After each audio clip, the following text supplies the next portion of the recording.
현재 미국 워싱턴 전체가 발칵 뒤집혔습니다. 싱겁게 끝날 줄 알았던 이란 전쟁, 이란의 결사항전이 갈수록 거세지며 진흙탕 싸움으로 번지고 있기 때문입니다. 예상치 못한 장기전에 미군의 포탄 창고는 빠르게 바닥을 드러냈고 다급해진 미국은 베트남 정글에서 피를 나눴던 혈맹 대한민국을 다급히 찾았습니다. 당장 한국에 연락해. 하지만 그들은 감히 우리에게 손을 내밀 자격이 없습니다. 불과 얼마 전 그들은 동맹의 가치를 짓밟고 무려 13조 원이라는 천문학적인 청구서를 내밀며 우리를 철저히 모욕했으니까요. 일본과 독일처럼 넙죽 엎드릴 줄 알았겠지만 대한민국의 대답은 서늘했습니다. 주한미군 필요 없습니다. 당장 짐 싸서 철수하십시오. 이란 전선으로 보낼 총알 한 발이 아쉬운 마당에 떨어진 폭탄 선언, 펜타곤엔 사상 초유의 긴급회의가 소집됐고 사색이 된 전직 CIA 국장이 절규했습니다. 지금 당장 멈추십시오. 한국이 무기 공급을 끊는 순간 미군은 이 전쟁을 치를 수 없습니다. 미군이 떠나면 무너질 거라 생각했던 약소국이 오히려 이제 당신들이 필요 없다며 등을 돌린 순간 미국은 자신들이 키운 괴물과 마주해야 했습니다. 저는 하버드 대학교 케네디 스쿨에서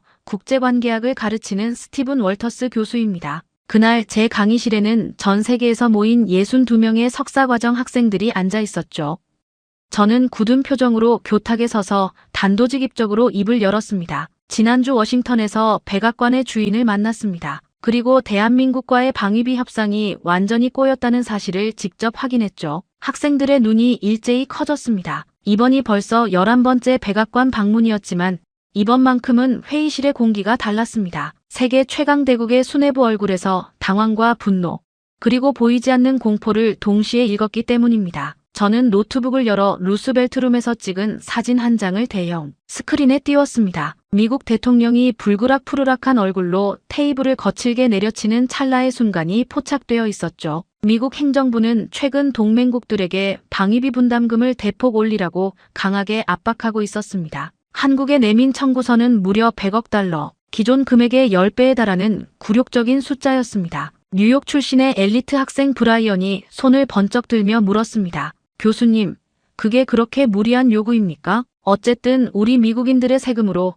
남의 나라를 지켜주는 것 아닙니까? 저는 옅은 미소를 지으며 고개를 끄덕였습니다. 브라이언, 아주 논리적인 질문입니다. 실제로 일본과 독일은 미국의 거센 압박이 시작되자마자 납작 엎드렸죠. 일본 외무상은 단 사흘 만에 3배 인상안에 서명했고 독일 국방장관 역시 워싱턴에 도착한 지 일주일 만에 백기를 들었습니다. 겉으로 보기에는 미국의 완벽한 승리 같았죠. 저는 잠시 말을 멈추고 숨을 죽인 학생들의 얼굴을 하나씩 훑어보았습니다. 그런데 백악관의 치밀한 시나리오를 완전히 찢어버리는 예상 밖의 일이 일어났습니다. 전 세계에서 딱 한 나라만 다르게 행동했거든요. 저는 칠판으로 돌아서서 분필을 쥐고 커다랗게 사우스 코리아, 즉 대한민국이라고 적었습니다. 순간 베이징에서 온 유학생 리웨이가 헛웃음을 터뜨리며 말했습니다. 한국이 미국에 맞선다고요? 윗동네에 장사정포가 코앞에 있는데 그건 국가자살 행위 아닙니까? 리웨이, 백악관 수뇌부도 정확히 당신과 똑같이 착각했습니다. 저는 두 번째 슬라이드를 띄웠습니다. 붉은 점으로 가득한 한반도 지도가 나타났죠. 미국은 확신했습니다. 한국은 주한미군 유지비의 겨우 20%만 부담하고 있으니 당장 철수하겠다고 협박하며 100억 달러를 부르면 울며 겨자 먹기로 굴복할 것이라고 말입니다. 최근 워싱턴에서 역사적인 대면이 있었습니다. 미국 대통령과 한국의 협상 단장인 강도진 차관이 마주 앉았죠. 회의실의 공기는 얼음장 같았습니다. 저는 그날의 숨막히는 긴장감을 학생들에게 생생하게 전달했습니다. 미국 대통령이 먼저 거칠게 포문을 열었습니다. 한국은 세계적인 기업들을 가진 부유한 나라니 미군 주둔 비용을 전액 부담하라는 윽박지름이었죠. 학생들은 침을 꼴꺽 삼키며 제 다음 말을 기다렸습니다. 그런데 강도진 차관은 메모조차 하지 않았습니다. 거친 압박을 그저 조용히 듣고만 있었죠. 일본은 사흘 만에 서명했는데 왜 대답이 없냐며 미국 대통령이 핏대를 세우며 소리쳤을 때 강 차관이 드디어 입을 열었습니다. 그의 대답은 단 3글자였습니다. 검토하겠습니다. 강의실 곳곳에서 믿을 수 없다는 듯 낮은 탄성이 터져나왔습니다. 그 순간 미국 수뇌부의 얼굴은 분노로 일그러졌습니다. 당장 대답하라고 책상을 내리쳤지만 강 차관은 미동도 하지 않고 한국에는 한국만의 절차가 있다는 짧고 단호한 말만 남긴 채 회의실을 유유히 빠져나갔습니다. 미국 국방장관은 한국이 허세를 부리는 것이라며 곧 무릎을 꿇을 것이라고 호언장담했습니다. 하지만 석 달이 지난 지금까지도 대한민국은 여전히 검토 중이라는 여유로운 답변만 앵무새처럼 반복하고 있었습니다. 파리에서 온 마리가 도저히 이해할 수 없다는 표정으로 질문했습니다. 그게 정말 현실적으로 가능한가요? 한국이 거대한 미국을 상대로 버틴다는 게 도저히 상상이 안 됩니다. 마리, 백악관도 그렇게 믿고 싶었을 겁니다. 그런데 어제 새벽 펜타곤 지하 상황실에 충격적인 긴급 첩보가 날아들었습니다. CIA 국장이 진땀을 흘리며 보고한 내용은 미국 수뇌부를 완벽한 공황 상태로 몰아넣었죠. 학생들의 상체가 일제히 앞으로 쏠렸습니다. 저는 목소리를 한 단계 낮추며 묵직하게 말을 이었습니다. 중국 외교부장이 공식 일정도 없이 극비리에 서울을 방문했다는 첩보였습니다. 게다가 대한민국 국방부가 미국의 간섭을 벗어나 독자적인 무기 개발 프로젝트를 무서운 속도로 가동하고 있다는 사실도 함께 드러났죠. 그들은 조용히 하지만 치밀하게 플랜 B를 준비하고 있었던 겁니다. 마치 과거 대한민국의 산업, 거물들이 서방의 눈을 피해 독자적인 외교와 경제망을 구축했던 그 대담한 행보처럼 말입니다. 강의실은 쥐 죽은 듯 고요해졌습니다. 오직 제 목소리만이 공간을 채웠습니다. 백악관이 저를 긴급히 호출한 이유는 명백했습니다. 그들은 세계 경제의 흐름과 군사 안보의 축이 흔들리는 소리를 들은 겁니다. 자신들이 대한민국이라는 나라의 진짜 체급을 완전히 오판했다는 사실을 뼈저리게 깨달은 것이죠. 리웨이가 여전히 의심의 끈을 놓지 못하고 항변했습니다. 하지만 교수님, 아무리 그래도 한국은 땅이 좁은 아시아의 변방 국가 아닙니까? 체급으로 미국을 이길 수는 없습니다. 저는 리웨이의 눈을 똑바로 응시하며 단호하게 대답했습니다. 리웨이, 이기고 지는 단순한 문제가 아닙니다. 대한민국은 이미 글로벌 패권 경쟁의 룰 자체를 바꿔버렸습니다. 제가 내일 여러분에게 보여드릴 펜타곤의 1급 비밀 문서가 그 증거입니다. 그 문서에는 미군 수뇌부가 왜 한국 앞에서 쩔쩔맬 수밖에 없는지, 한국이 미국의 가장 치명적인 급소를 어떻게 틀어쥐고 있는지 낱낱이 기록되어 있습니다. 학생들의 눈빛이 강렬한 호기심으로 타오르기 시작했습니다. 그들이 한 번도 상상조차 해본 적 없는 아시아의 작은 거인이 세계 최강국을 압도하는 거대한 진실의 문이 서서히 열리고 있었습니다. 대한민국이 게임의 룰을 어떻게 송두리째 바꿔버렸는지 설명하기 위해 저는 다음 날 오후 다시 하버드 케네디 스쿨 강의실 교탁 앞에 섰습니다. 어제와 달리 62명의 글로벌 엘리트 학생들의 표정은 사뭇 진지했습니다. 특히 베이징에서 온 리웨이는 노트북을 켜놓고 밤새 무언가를 열심히 검색한 듯 눈이 붉게 충혈되어 있었죠. 저는 천천히 강의실을 거닐며 입을 열었습니다. 어제 이야기에 이어가겠습니다. 한국이 왜 세계 최강대국 미국의 무리한 요구를 그토록 여유롭게 거부할 수 있는지, 그들의 당당함 뒤에 숨겨진 진짜 무기를 파헤쳐볼 차례입니다. 저는 스크린에 새로운 슬라이드를 띄웠습니다. 대한민국의 거시 경제 지표가 화면을 가득 채웠습니다. 최근 대한민국의 GDP는 2조 1천억 달러를 돌파하며 세계 12위권에 안착했습니다. 1인당 GDP 역시 4만 달러를 훌쩍 넘기며 명실상부한 선진국 대열에 확고히 자리 잡았죠. 도쿄에서 온 유키가 조심스럽게 손을 들었습니다. 교수님, 한국이 부유한 나라가 된 것은 인정합니다. 하지만 그래도 미국 경제 규모의 10분의 1에 불과하지 않습니까? 자본의 크기만 놓고 보면 여전히 미국의 압도적인 우위입니다. 좋은 지적입니다, 유키. 하지만 백악관이 간과한 가장 치명적인 실수가 바로 그것이었습니다. 국가의 진정한 힘은 절대적인 자본의 크기가 아니라 그 자본이 만들어내는 전략적 가치에서 나옵니다. 대체 불가능한 목줄을 누가 쥐고 있느냐의 문제죠. 저는 다음 자료를 화면에 띄웠습니다. 세계 반도체 시장 점유율 그래프였습니다. 붉은색 기둥 하나가 다른 모든 국가를 압도하며 치솟아 있었죠. 세계 메모리 반도체 시장의 약 70%를 단 한 나라, 대한민국이 완벽하게 장악하고 있습니다. 삼성전자와 SK 하이닉스. 이 두 기업이 전 세계 메모리 반도체 공급망을 사실상 지배하고 있죠.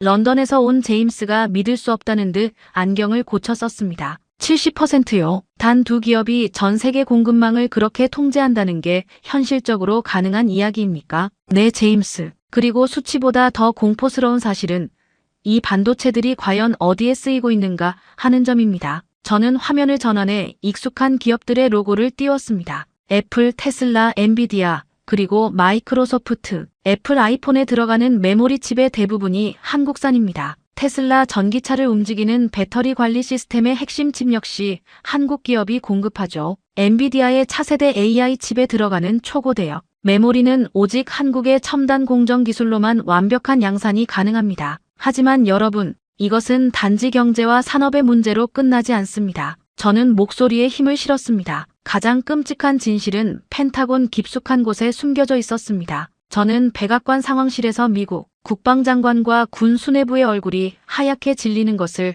두 눈으로 똑똑히 목격했습니다. 리웨이가 침을 삼키며 저를 뚫어지게 바라보았습니다. 저는 펜타곤에서 입수한 극비 문서의 일부를 화면에 띄웠습니다. 기밀에 해당하는 수치는 검은색으로 가려져 있었지만 핵심 문장은 선명하게 빛나고 있었죠. 이것은 록히드 마틴사가 미 국방부에 제출한 내부 비밀 보고서입니다. 만약 대한민국이 국가 안보를 이유로 전략물자 수출을 전면 통제한다면 미군이 자랑하는 최첨단 무기의 상당수가 단 석 달 안에 심각한 가동 불능 상태에 빠집니다. 파리에서 온 마리가 숨을 짧게 들이켰습니다. 석 달이요? 대체 공급처를 찾을 시간조차 없다는 뜻인가요? 대체 공급처를 구축하는 데만 최소 2년이 걸립니다. 그마저도 한국이 생산하는 압도적인 수율과 품질을 따라잡을 수 없죠. 저는 레이저 포인터로 화면에 띄워진 F-35 스텔스 전투기의 분해 도면을 가리켰습니다. 한 대 가격이 1억 달러를 훌쩍 넘는 미국 항공 우주기술의 결정체라 불리는 괴물이었죠. 이 전투기의 심장과 신경망을 자세히 보십시오. 적을 탐지하는 A사 레이더의 핵심 부품, 상당수를 한국의 하나 시스템이 만듭니다.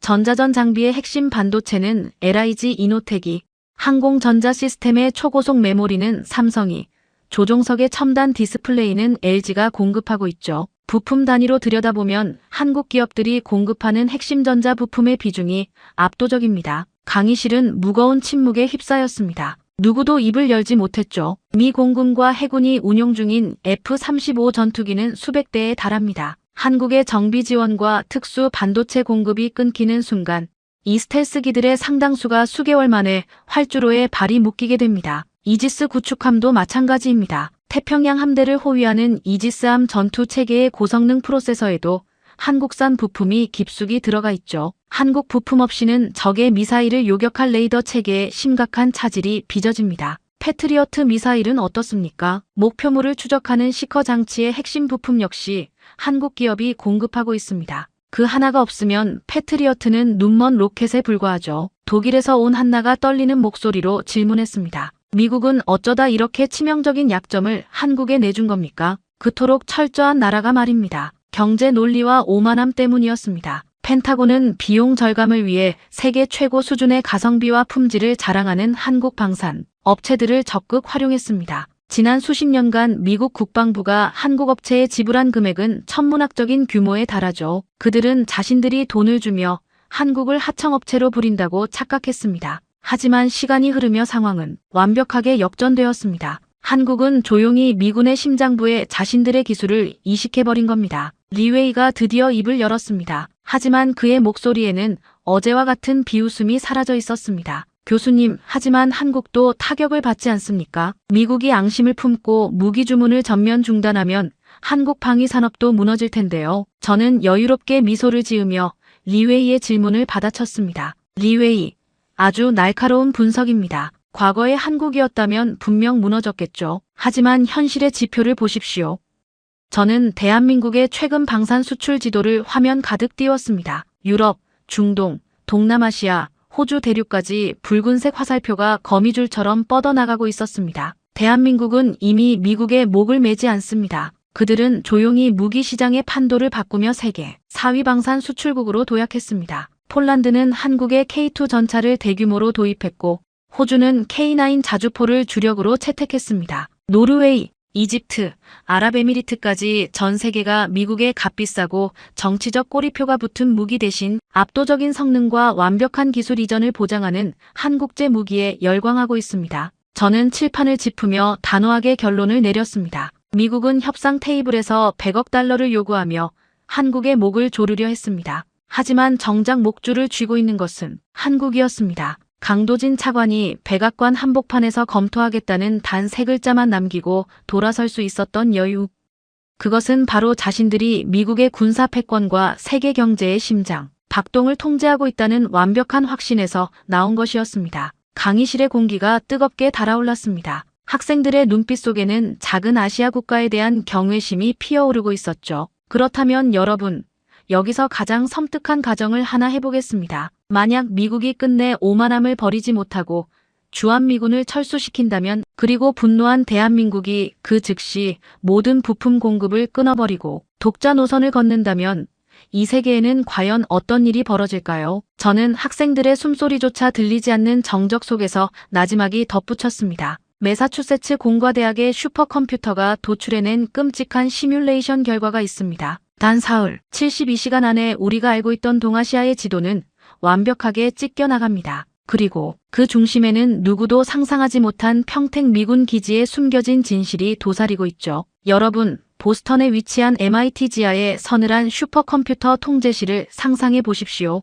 저는 펜타곤의 전략기획실장, 그리고 CIA 동아시아 담당관과 함께 숨을 죽인 채 거대한 스크린을 올려다보고 있었습니다. 방 안에는 오직 냉각팬이 돌아가는 육중한 기계음만이 울려 퍼지고 있었죠. 우리가 이 슈퍼컴퓨터에 입력한 시뮬레이션의 조건은 아주 단순하면서도 파괴적이었습니다. 한국 정부가 미국의 과도한 방위비 100억 달러 청구에 반발하여 주한미군 철수를 공식적으로 요구하고, 벼랑 끝에 몰린 미국이 자존심을 세우기 위해 이를 전면 수용한다는 가정이었습니다. MIT 수석 연구원이 굳은 표정으로 엔터키를 묵직하게 눌렀습니다. 화면에 정밀한 동아시아 지도가 펼쳐졌고, 화면 우측 상단의 타이머가 무서운 속도로 돌아가기 시작했습니다. T0 시간, 대한민국 정부가 주한미군 철수를 공식 선언합니다. 연구원의 건조한 목소리와 함께 지도 위 서울의 붉은색 경고등이 번쩍였습니다. T+2시간, 중국 인민해방군 동부전구가 1급 전투준비 태세에 돌입합니다. 중국 동해안을 따라 수백 개의 미사일 기지가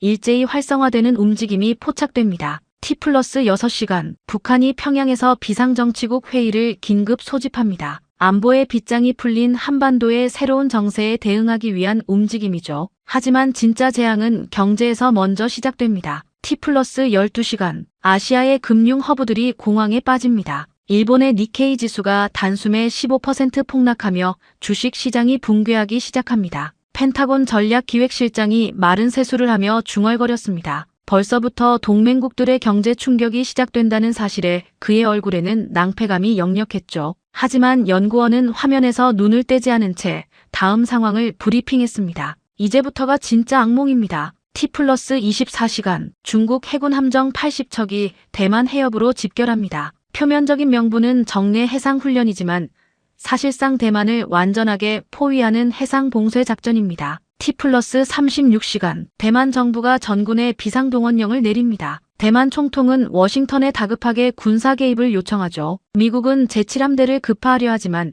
치명적인 문제에 봉착합니다. 저는 침을 꼴꺽 삼키며 스크린에 표시된 미군 함대의 이동 경로를 바라보았습니다. CIA 담당관이 절망적인 목소리로 물었습니다. 가장 가까운 전력이 어디 있습니까? 오키나와 주일미군 기지에서 출항하면 얼마나 걸리죠? 연구원이 고개를 저었습니다. 오키나와에서 출발해도 최소 18시간이 걸립니다. 만약 한국의 평택 기지나 제주 해군 기지를 사용할 수 있었다면 단 6시간 만에 중국의 턱밑을 타격할 수 있었겠지만 우리는 이미 한국에서 철수한 상태입니다. T+48시간, 중국이 대만에 최후 통첩을 보냅니다. 평화적인 통일에 합의하지 않으면 무력 통일을 감행하겠다는 선언입니다. 지도 위에 대만 전체가 붉은색으로 물들기 시작합니다. T+52시간, 중국 공군의 주력 전투기 800대가 일제히 이륙합니다. 목표는 대만의 방공망을 초기에 무력화하는 것입니다. 미국은 이에 대응할 항공 전력이 턱없이 부족합니다. 괌에 있는 폭격기들은 3,000km나 떨어져 있어 즉각적인 작전 투입이 불가능하죠. T+60시간, 중국 해병대가 대만 서해안에 대규모 상륙작전을 전개합니다. 대만군이 필사적으로 저항하지만 압도적인 수적 열세와 미국의 지원 부재를 극복하지 못합니다. 펜타곤 실장이 책상을 주먹으로 강하게 내리쳤습니다. 맙소사, 한국에서 출격하는 미 공군 전력이 없으니 중국의 태평양 진출을 막을 최전선 방파제가 완전히 사라져버린 거 아닙니까? 정확합니다. T+72시간, 대만 정부가 결국 항복을 선언합니다. 단 사흘 만에 대만이 완전히 함락됩니다. 시뮬레이션의 타이머가 멈췄습니다. 하지만 스크린의 지표들은 더욱 끔찍한 숫자를 뿜어내고 있었습니다. 대만이 중국의 손에 넘어가면서 세계 반도체 파운드리 공급의 상당 부분을 담당하는 대만의 TSMC가 중국의 완전한 통제 아래 놓이게 된 것입니다. 한국과 대만이라는 세계 반도체의 두 심장 중 하나를 빼앗긴 미국은 돌이킬 수 없는 치명상을 입게 됩니다. 화면에는 미국 경제의 급격한 위축, 실업률 폭등, 증시 대폭락이라는 대공황 수준의 지표가 붉은 글씨로 깜빡거렸습니다. 도미노 효과를 보십시오. 대만 다음은 일본입니다. 연구원의 손길에 따라 지도 위 일본 열도가 회색으로 변했습니다. 일본은 즉각 중립을 선언합니다. 미군 기지는 남겨두겠지만 중국을 자극하는 그 어떤 군사작전에도 일본 영토를 사용할 수 없다는 굴욕적인 조건입니다. 중국이라는 거대한 시장과 공급망 없이는 일본 경제가 단 한 달도 버틸 수 없기 때문입니다. 이어서 필리핀, 태국, 말레이시아 등 동남아시아 국가들이 차례로 붉은색으로 변하며 중국의 패권에 무릎을 꿇었습니다. 심지어 미국의 핵심 동맹인 호주마저 수출의 상당 부분을 차지하는 중국의 눈치를 보며 전략적 모호성을 선언했죠. 저는 떨리는 목소리로 결론을 내렸습니다. 대한민국이라는 핵심 핀이 뽑히는 순간 미국은 단 한 달 만에 아시아 태평양 지역의 패권을 영원히 상실하게 됩니다. 하와이 앞바다까지 중국의 핵잠수함이 돌아다니는 끔찍한 신냉전의 시대가 열리는 겁니다. 펜타곤 실장이 넋이 나간 표정으로 물었습니다. 한국도 이 시뮬레이션 결과를 알고 있습니까? 미군이 떠나면 자신들도 위험해진다는 것을 알 텐데요. 저는 씁쓸한 미소를 지으며 제 서류 가방에서 얇은 파일 하나를 꺼냈습니다. 당연히 알고 있습니다. 오히려 우리보다 훨씬 정교하게 분석했죠. 이것은 한국 국방부의 비밀 시나리오 문서입니다. 놀랍게도 한국의 결론은 우리와 전혀 달랐습니다. 어떻게 다릅니까? 미국이 아시아에서 쫓겨나는 동안 한국은 살아남습니다. 그들은 중국과 경제적으로 타협하면서도 결코 흡수되지 않는 독자적인 고슴도치 전략을 세웠습니다. 미국의 간섭 없이 군사력을 극대화하여 동북아시아의 영세 중립국이자 거대한 무기고로 남겠다는 겁니다. 결국 주한미군 철수 게임에서 모든 것을 잃는 패배자는 전 세계에서 오직 우리 미국뿐입니다. 그날 밤 저는 이 참담한 보고서를 들고 한국의 평택으로 향했습니다. 서류상의 분석이 아닌 현실의 질감을 두 눈으로 확인해야만 했기 때문입니다. 캠프 험프리스, 여의도 면적의 5배가 넘는 거대한 대지 위에 세워진 미국 해외 주둔 기지 중 최대 규모의 요새입니다. 미군 수뇌부는 항상 이 기지를 건설하는 데 들어간 110억 달러라는 천문학적인 비용을 자랑하며 한국이 미국에 엄청난 빚을 지고 있다고 큰소리쳐왔죠. 통제탑의 옥상에 올라 기지 사령관과 함께 끝없이 펼쳐진 활주로와 막사들을 내려다보았습니다. 사령관은 가슴을 펴며 자신만만하게 말했습니다. 교수님, 보십시오. 이 거대한 제국의 전초기지를 우리가 110억 달러나 쏟아부은 이 완벽한 요새가 있는 한 한국은 절대 우리를 벗어날 수 없습니다. 하지만 저는 사령관의 눈을 똑바로 쳐다보며 그 오만함을 산산조각 내버렸습니다. 사령관님, 이 요새를 움직이는 혈관이 누구의 것인지 진정 모르십니까? 오늘 아침 확인한 기지 운영 기밀 문서를 보면 이곳에서 일하는 인력의 상당수가 한국인 근로자입니다. 통신망, 상하수도, 전기 공급을 한국 정부가 통제하고 있죠. 만약 강도진 차관이 내일 당장 평택으로 들어오는 전력과 수도를 끊어버린다면 이 화려한 110억 달러짜리 요새는 단 하루 만에 거대한 콘크리트 무덤으로 전락합니다. 사령관의 미소가 굳어졌습니다. 저는 활주로에 도열한 미군의 F-16 전투기들을 가리켰습니다. 저 전투기들을 정비하는 기술자의 상당수가 한국인 엔지니어들입니다. 그들이 렌치를 놓는 순간 미 공군의 전투기들은 하늘을 날 수 없습니다. 항공유는 한국의 정유사들이 공급하고 있고 비축된 연료는 기껏해야 일주일치에 불과하죠. 하지만 교수님, 이 땅은 우리가 110억 달러를 투자해 만든 곳입니다. 한국도 함부로 할 수는 없습니다. 저는 헛웃음을 참으며 가장 결정적인 팩트를 그의 심장에 꽂아 넣었습니다. 투자요. 사령관님, 이 거대한 기지의 소유권이 누구에게 있는지 계약서를 제대로 읽어보셨습니까? 캠프 험프리스의 땅은 대한민국 정부의 소유입니다. 한국이 동맹이라는 이유 하나만으로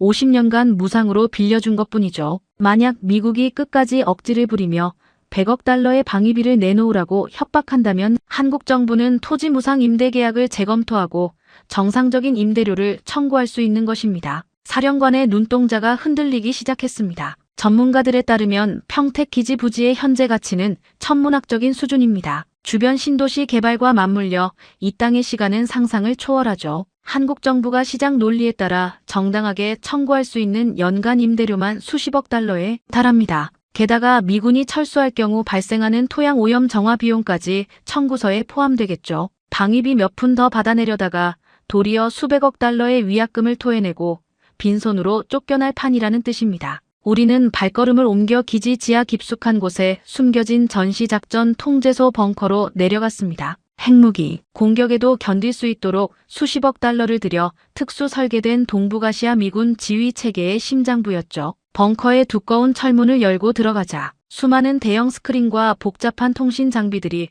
쉴 새 없이 돌아가고 있었습니다. 하지만 그곳에서 작전 시스템의 메인 콘솔을 조작하고 정보를 통제하는 핵심 요원들의 어깨에는 미군의 성조기가 아닌 대한민국 국군의 태극기 마크가 선명하게 박혀 있었습니다. 연합사령부라는 명목 아래 사실상 한국군의 엘리트 장교들이 모든 정보 자산을 취합하고 시스템의 혀를 쥐고 있었던 겁니다. 한국군 연락장교가 저를 보며 예의 바르지만 뼈있는 미소를 지으며 말했습니다. 미군은 훌륭한 파트너입니다. 하지만 지리의 특성과 북한의 전술, 그리고 이 복잡한 정보 통신망의 암호를 가장 잘 이해하고 통제하는 것은 우리 한국군입니다. 미군은 우리가 정제해서 넘겨주는 데이터에 의존할 수밖에 없죠. 벙커를 빠져나와 다시 지상의 차가운 공기를 마시는 순간 저는 온몸에 소름이 돋는 것을 느꼈습니다. 평택 기지는 거만한 제국 미군이 주둔하는 점령지가 아니었습니다. 그것은 대한민국 정부가 미국의 막대한 자본을 끌어들여 자신들의 영토에 건설하게 만든 뒤 실질적인 운영권과 정보의 통제권, 심지어 토지의 소유권까지 완벽하게 장악해버린 거대한 인질극의 현장이었습니다.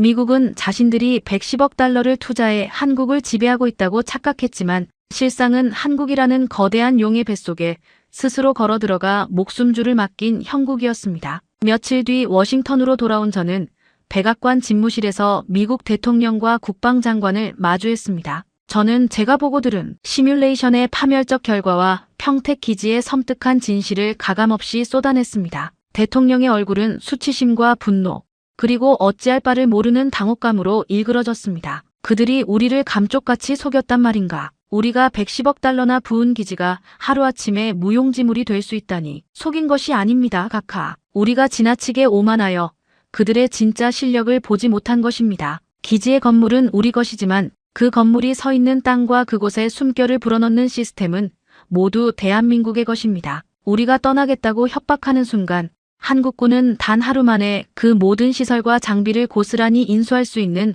완벽한 매뉴얼을 이미 오래전부터 준비해 두고 있었습니다. CIA 국장이 넥타이를 풀어 헤치며 쉰 목소리로 중얼거렸습니다. 우리가 100억 달러를 요구하며 목을 조르려 할 때 그들은 왜 그토록 평온했는지 이제야 알겠군요. 그들은 단순히 버티는 것이 아니었습니다. 그들은 미국의 패권이 스스로 무너져 내리는 날을 대비해 자신들만의 거대한 문을 열 준비를 끝마친 상태였던 겁니다. 미국 수뇌부의 침묵 속에서 저는 한국 국방부 장관과의 극비, 독대에서 보았던 섬뜩한 계획 하나를 떠올렸습니다. 그것은 단순히 미군을 대체하는 수준을 넘어 주변의 모든 강대국을 공포에 떨게 만들 가장 치명적이고 절대적인 무기 체계의 완성이었습니다. 만약 미국이 이대로 대한민국의 자존심을 짓밟는다면 강도진 차관은 주저없이 그 금단의 문을 열어버릴 것이 분명했습니다. 워싱턴의 심장부에서 저는 확신했습니다. 이제 주사위는 한국의 손으로 완전히 넘어갔다는 것을 말입니다.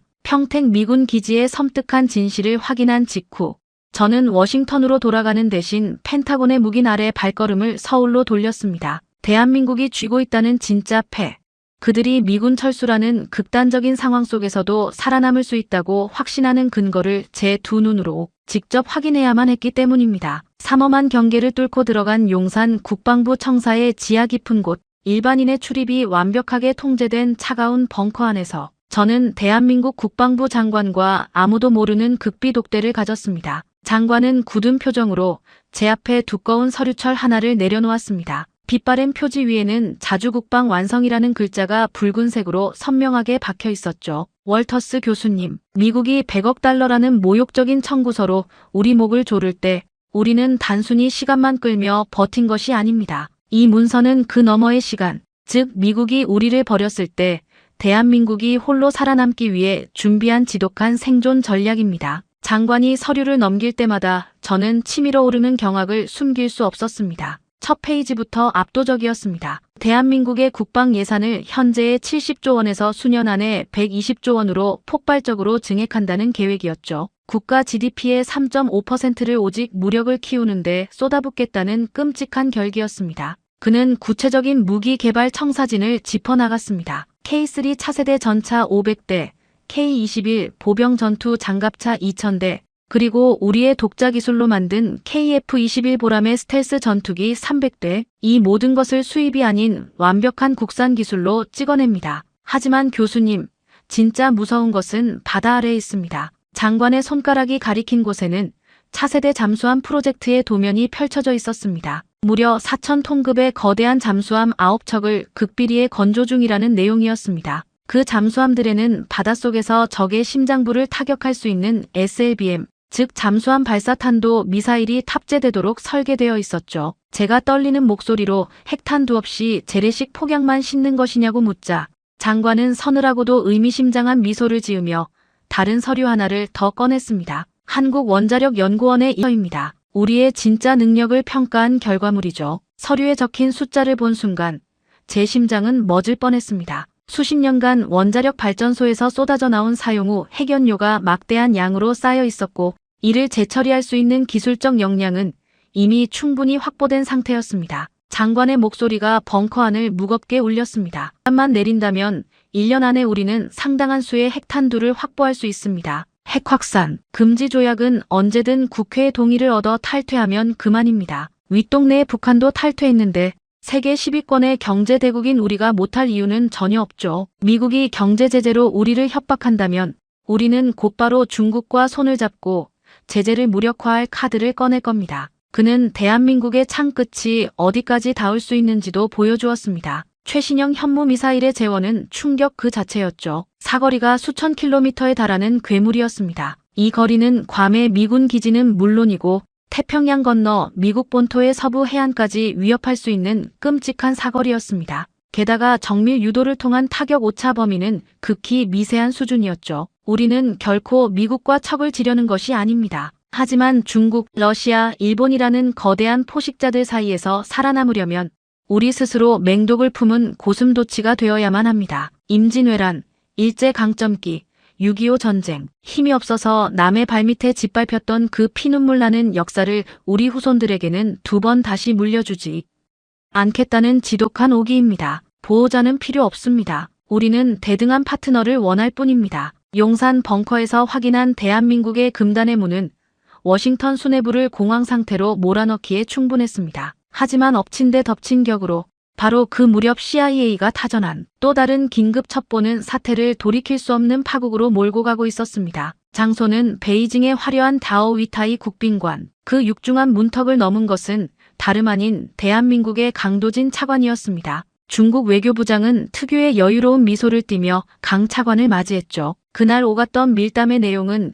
미국 국무부의 척추를 서늘하게 만들었습니다. 중국 외교부장이 강 차관에게 내민 조건은 그야말로 악마의 유혹이었습니다. 미국이라는 태평양 건너의 탐욕스러운 불청객을 이제 그만 놓아주십시오. 주한미군을 철수시킨다면 중국이 한국을 위해 특별경제 프로그램을 가동하겠습니다. 5천억 달러, 귀국의 돈으로 약 650조 원에 달하는 천문학적인 반도체 공동개발 펀드를 조성하죠. 삼성과 SK가 14억 인구의 중국 시장을 완벽하게 독점하도록 붉은 양탄자를 깔아드리겠습니다. 북한의 도발 역시 우리가 완벽하게 억제하고 통제해주겠습니다. 미국의 100억 달러 청구서와 중국의 5천억 달러 투자 제한, 그것은 흙과 백처럼 너무나도 극명한 대비였습니다. 한국 내부에서도 격렬한 갈등이 불타올랐습니다. 경제부처는 당장의 수출과 국가 경제를 위해 중국의 손을 잡아야 한다고 주장했고, 안보부처는 역사를 잊은 민족에게 미래는 없다며 거세게 반발하고 있었죠.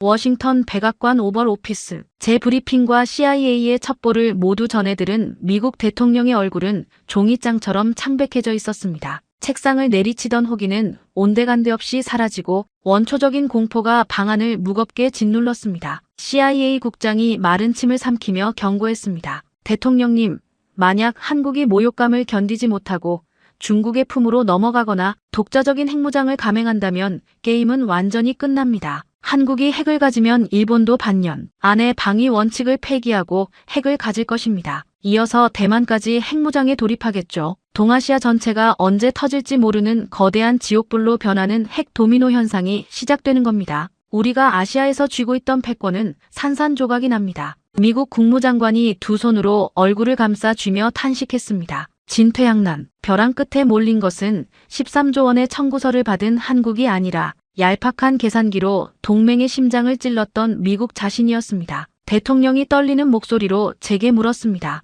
그럼 어쩌란 말인가? 우리가 백기를 들고 그 잘난 한국 앞에 무릎이라도 꿇으란 뜻인가? 저는 자리에서 일어나 창밖의 워싱턴 기념탑을 바라보며 무겁게 입을 열었습니다. 대통령님, 대한민국은 단순히 계산기를 두드려 이익만 좇는 얄팍한 장사꾼들이 아닙니다. 만약 그들이 철저하게 돈만 따지는 나라였다면 벌써 중국의 5천억 달러를 덥석 물고 미군을 쫓아냈을 겁니다. 하지만 강도진 차관이 아직도 베이징에 제안을 수락하지 않고 우리를 향해 마지막 인내심을 발휘하고 있는 진짜 이유가 무엇인지 아십니까? 방안의 모든 시선이 제 입술로 향했습니다. 저는 미국 최고 권력자들의 눈을 하나하나 응시하며 감춰져 있던 역사의 진실을 꺼내 들었습니다. 그들의 가슴 깊은 곳에는 돈이나 권력, 심지어 그 무서운 핵무기로도 결코 지워낼 수 없는 아주 진하고 붉은 흉터가 하나 남아있기 때문입니다. 이익을 위해 뭉친 용병이 아니라 뜨거운 피로 맺어진 진짜 형제만이 기억할 수 있는 숭고한 약속 말입니다. 워싱턴 DC의 하늘에 무겁고 차가운 비가 내리던 어느 늦은 오후였습니다. 저는 우산도 쓰지 않은 채 한국전 참전 용사기념공원의 회색빛 조각상들 사이를 걷고 있었습니다. 판초 우의를 입고 유령처럼 서 있는 19명의 미군 조각상 위로 빗물이 눈물처럼 흘러내리고 있었죠.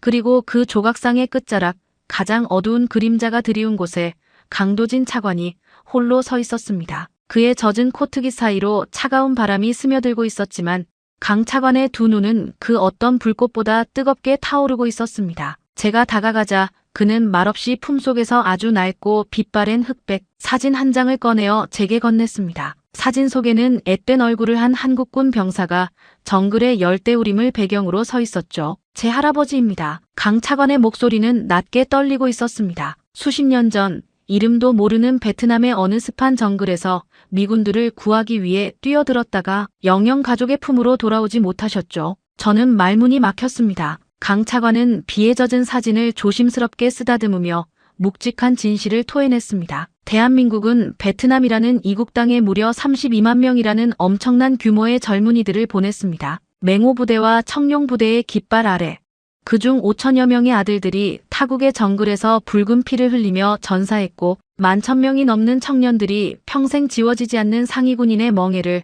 짊어졌습니다. 우리가 왜 그토록 많은 피를 흘려야 했는지 아십니까? 단지 미국이 우리의 피를 나눈 동맹국이 늪에 빠져 도와달라고 손을 내밀었기 때문입니다. 그 당시 우리는 하루 세끼조차 챙겨 먹기 힘든 지독하게 가난한 나라였지만 동맹의 부름을 외면하지 않았습니다. 그의 목소리에는 깊은 분노와 슬픔이 서려 있었습니다. 그런데 이제 와서 100억 달러라는 돈을 내놓으라며 우리의 목을 조릅니까? 우리가 당신들을 위해 쏟아부은 그 뜨거운 피는 고작 그깟 달러 지폐 몇 장의 가치조차 없단 말입니까? 저는 아무런 대답도 할 수 없었습니다. 미국의 수뇌부가 단 한 번도 계산기에 넣지 않았던 그러나 가장 무거운 청구서가 바로 제 눈앞에 있었기 때문입니다. 강 차관은 핏발선 눈으로 저를 응시하며 그날의 전투 기록을 생생하게 쏟아냈습니다. 짜빈동 전투를 기억하십니까? 칠흑 같은 어둠 속에서 고작 300여 명의 한국군 해병대가 2,400명이 넘는 북베트남 정규군이 파상 공세에 맞서 싸웠습니다.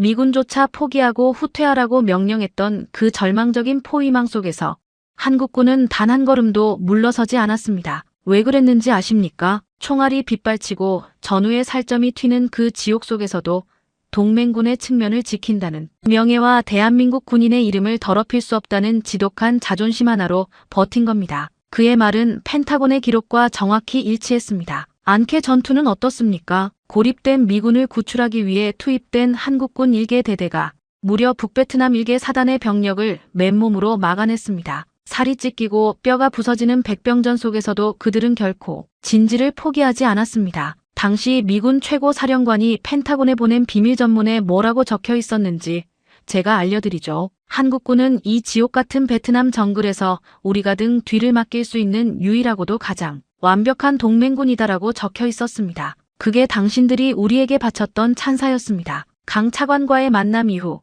저는 귀국 일정을 미루고 서울의 외곽에 위치한 참전용사회관을 찾았습니다. 낡은 건물 안에는 주름진 얼굴과 구분 등 그러나 눈빛만큼은 여전히 매서운 노병들이 모여 있었습니다. 저는 통역을 통해 그들의 이야기를 들으며 미국이 얼마나 크나큰 도덕적 죄악을 저지르고 있는지 뼈저리게 깨달았습니다. 한쪽 다리를 절며 다가온 백발의 노병이 씁쓸하게 웃으며 말했습니다. 우리는 베트남에서 미국을 위해 목숨을 걸고 싸웠습니다. 조국을 지키는 전쟁이 아니었지만 동맹국의 전쟁이기에 기꺼이 총을 들었죠. 그때 우리가 받았던 월급이 얼마인지 아십니까? 한 달에 고작 $30였습니다. 미군 병사들이 받던 월급의 10분의 1도 안 되는 푼돈이었죠. 그래도 우리는 단 한 번도 불평하지 않았습니다. 노병의 주름진 눈가에 맑은 눈물이 맺혔습니다. 내분대원이었던 막내 녀석은 매복에 걸려 쓰러진 미군 병사 3명을 구하겠다고 빗발치는 총알을 뚫고 뛰어들어갔다가 결국 벌집이 되어 죽었습니다. 그 녀석의 목숨값이 100억 달러보다 못하다는 겁니까? 한국의 헌신은 베트남에서 끝나지 않았습니다. 저는 미국 국방부의 파병 기록을 다시 뒤져보았습니다. 아프가니스탄 전쟁과 이라크 전쟁. 미국이 테러와의 전쟁이라는 수렁에 빠져 허덕일 때 가장 먼저 정규군을 보내준 것도 한국이었습니다. 연인원 3만 명이 넘는 정예병력이 섭씨 50도를 오르내리는 사막의 모래 폭풍 속으로 뛰어들었죠. 이라크의 자이툰 부대는 3,600명의 병력을 파병하여 무너진 도시를 재건하고 테러리스트의 위협으로부터 동맹군을 방어했습니다. 그 과정에서 8명의 젊은 한국군이 낯선 사막에서 또다시 피를 흘리며 전사했습니다. 그들은 왜 그토록 위험한 작전을 마다하지 않았을까요? 오직 하나, 동맹이 피를 흘리고 있을 때 외면하는 것은 비겁한 짓이라는 굳건한 신념 때문이었습니다. 한국인들의 정서 속에서 동맹이라는 단어는 계약서에 적힌 차가운 비즈니스가 아니라 목숨을 나누는 뜨거운 의리였던 것입니다. 저는 가슴을 짓누르는 거대한 부채감을 안고 워싱턴으로 돌아왔습니다. 백악관 오벌 오피스에서 저는 미국 대통령과 참모들을 향해 피를 토하듯 말했습니다. 대통령님, 한국은 지난 수십 년간 단 한 번도 미국을 배신하지 않았습니다. 그들은 피와 땀으로 동맹의 의무를 증명했습니다. 그런 그들에게 계산기를 들이밀며 돈을 더 내라고 압박하는 것은 장사가 아니라 동맹의 영혼을 짓밟는 끔찍한 모욕입니다. 대통령이 미간을 찌푸리며 반박했습니다. 과거는 과거일 뿐 아닌가. 비즈니스는 비즈니스지. 우리는 지금 현재의 장부를 이야기하고 있는 거요. 저는 책상을 양손으로 짚고 권력자들을 똑바로 노려보며 외쳤습니다. 동맹은 비즈니스가 아닙니다. 신뢰와 희생, 그리고 피로 맺어진 신성한 맹세입니다. 만약 우리가 끝까지 100억 달러의 돈을 요구한다면 한국의 참전 용사들과 국민들의 가슴 속에 걷잡을 수 없는 분노의 불길이 치솟을 것입니다. 한국이 베트남에서 벌어들인 외환은 고작 10억 달러에 불과하지만 그들이 잃어버린 수천 명의 생명과 청춘은 수백억 달러의 지폐로도 결코 환산할 수 없는 영귀한 가치입니다.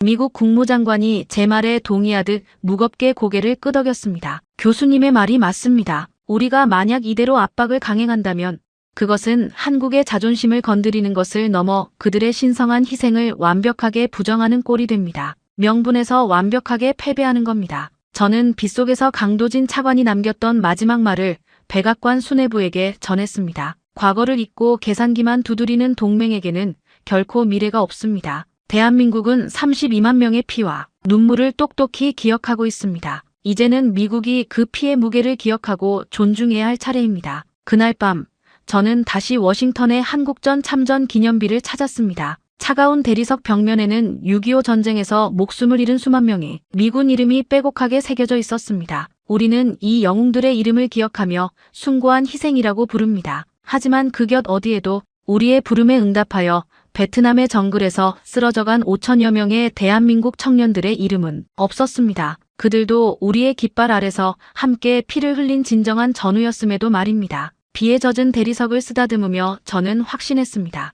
미국은 단단히 착각하고 있었습니다. 협상이 자루는 펜타곤의 핵무기나 백악관의 달러에 있는 것이 아니었습니다. 동아시아의 작은 거인 대한민국은 이미 군사적 실력과 경제적 목줄을 틀어준 데 이어 이제는 피로 쓴 청구서라는 완벽한 도덕적 명분까지 협상 테이블 위에 올려놓았습니다. 미국이 쥐고 있던 얄팍한 패는 모두 종이 조각으로 변해버렸죠. 결국 사면 초가에 몰린 것은 100억 달러짜리 청구서를 내밀었던 오만한 제국이었습니다. 압도적인 실력과 피로 맺은 대의명분 앞에서 백악관 수뇌부는 과연 이 파멸적인 도박을 끝내기 위해 어떤 치욕스러운 결단을 내리게 될까요? 이 치열한 신경전은 그로부터 반년이라는 기나긴 시간 동안 물밑에서 팽팽하게 이어졌습니다.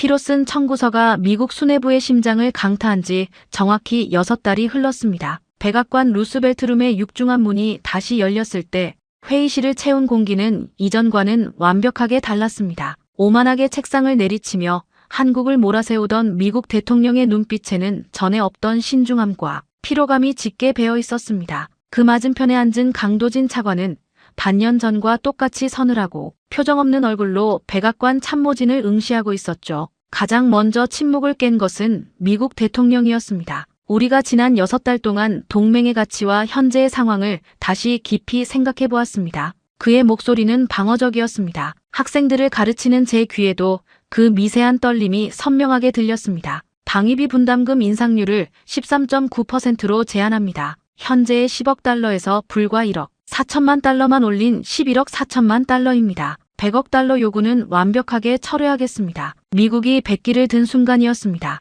백악관의 심장부에서 10배 인상안이 10분의 1 수준으로 쪼그라드는 굴욕적인 타협안이 제시된 것입니다. 하지만 강 차관의 표정은 미동조차 하지 않았습니다. 그는 볼펜을 테이블 위에 가볍게 내려놓으며 단 한마디를 던졌습니다. 그게 전부입니까? 순간 미국 국무장관과 국방장관의 얼굴이 굳어졌습니다. 그들은 한국이 여기서 멈추지 않을 것이라는 사실을 직감했습니다. 국무장관이 다급하게 서류를 뒤적이며 추가 제안을 쏟아냈습니다. 한국 방산 업체들을 위한 우선 구매 특별 조항을 신설하겠습니다. 구체적으로 미군이 아시아 태평양 지역에서 구매하는 모든 군사 장비와 부품의 30%를 무조건 한국산으로 채택하겠습니다. 이것은 연간 수십억 달러의 고정적인 추가 수입을 대한민국에 완벽하게 보장하는 파격적인 조건입니다. 국방장관도 지지 않고 뛰어들었습니다. 전시작전 통제권 전환도 한국 정부가 원하는 일정에 맞춰 최우선으로 앞당기겠습니다.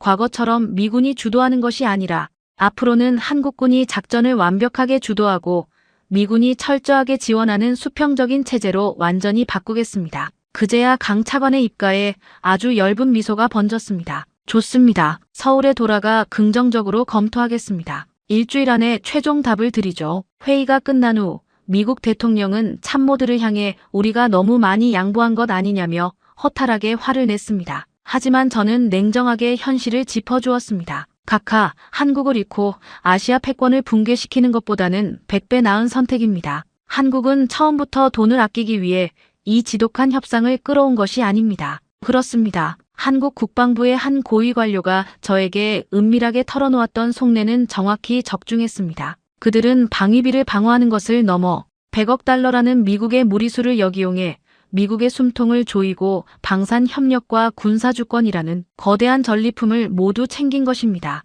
그들이 원했던 것은 얄팍한 달러가 아니라 거대한 제국과 어깨를 나란히 하는 완벽하게 대등한 파트너십이었습니다. 이 역사적인 협상이 마무리된 이후 동아시아의 지정학적 지도는 조금씩 재편되기 시작했습니다. 대한민국은 더 이상 강대국들의 눈치를 보며 이리저리 흔들리는 약소국이 아니었습니다. 그들은 독자적인 제3의 길을 걷기 시작했습니다. 안보에서는 미국과의 굳건한 동맹을 유지하면서도 경제적으로는 중국과 실리적인 협력을 과감하게 확대하고 있었습니다. 에너지 안보를 위한 다변화 전략도 적극적으로 추진하며 미국의 불쾌한 기색에도 에너지 안보는 철저히 우리의 주권이라는 한국의 단호한 태도를 관철시켜 나갔죠. 동남아시아 국가들도 환호했습니다. 아세안과의 관계에서 대한민국은 대규모 인프라 협력 펀드를 조성하고 동남아 국가들에게 방산 기술을 조건 없이 이전하겠다는 파격적인 신남방 정책을 본격화했습니다. 베트남, 인도네시아, 태국은 미국과 중국의 숨막히는 패권 다툼 속에서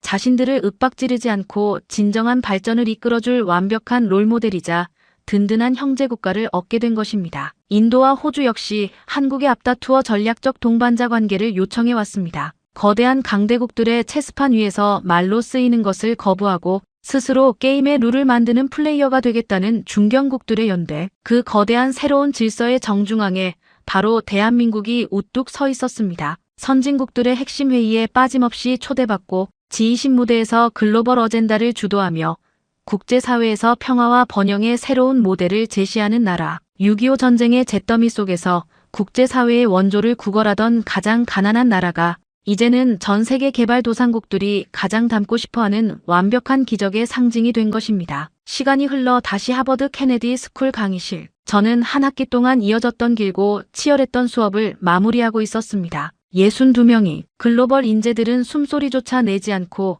제 마지막 이야기에 귀를 기울이고 있었죠. 여러분, 우리는 지난 반년 동안 한 나라의 치열한 외교전을 통해 너무나도 많은 것을 배웠습니다. 힘은 절대적인 크기가 아니라 치밀한 전략에서 나온다는 것. 진정한 동맹은 굴종이 아니라 압도적인 실력과 상호 존중에서 피어난다는 것을 말입니다. 중국에서 온 리웨이가 조용히 손을 들었습니다. 교수님, 제가 완벽하게 틀렸습니다. 저는 그저 영토가 작다는 이유만으로 대한민국을 과소평가했습니다. 독일에서 온 막스가 고개를 끄덕이며 덧붙였습니다. 미국 역시 뼈저리게 깨달았을 겁니다. 아무리 강대한 제국이라도 이제는 파트너 없이 홀로 설 수 없는 시대라는 것을요. 프랑스에서 온 마리는 눈시울을 붉히며 말했습니다. 베트남의 낯선 정글에서 그토록 많은 한국의 청년들이 피를 흘렸다는 사실을 몰랐습니다. 그들의 숭고한 희생 앞에 깊은 부끄러움과 존경을 느낍니다. 저는 학생들을 향해 마지막 슬라이드를 띄웠습니다. 수십 년 전 폐허가 된 서울의 흑백 사진과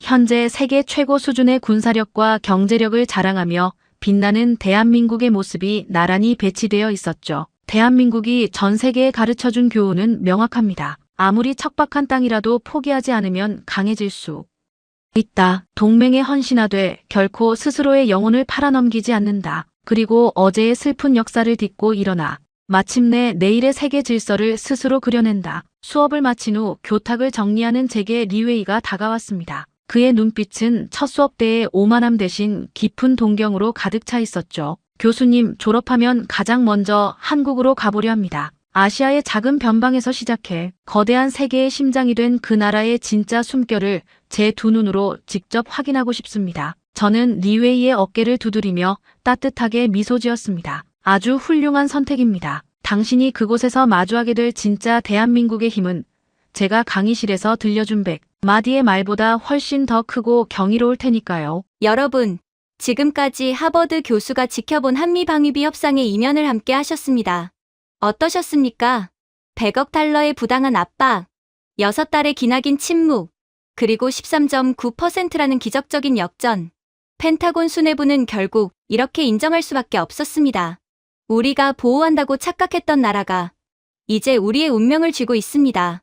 아무도 안 믿어줄 때 이름 모를 연구원들의 피나는 밤샘과 잊혀진 참전 용사들의 희생을 걸음 삼아 조용히 묵묵히 실력을 키웠습니다. 그리고 마침내 세계 질서를 주도하는 거인으로 우뚝 서며 완벽한 역전을 이뤄냈습니다. 우리가 몰랐던 대한민국의 진짜 힘을 널리 알리기 위해 이 영상을 공유해 주십시오. 여러분의 작은 공유 하나가 우리 조국의 국격을 세상에 증명하는 큰 발걸음이 됩니다. 가슴이 뜨거워지셨다면 댓글에 자부심 3글자만 남겨주십시오.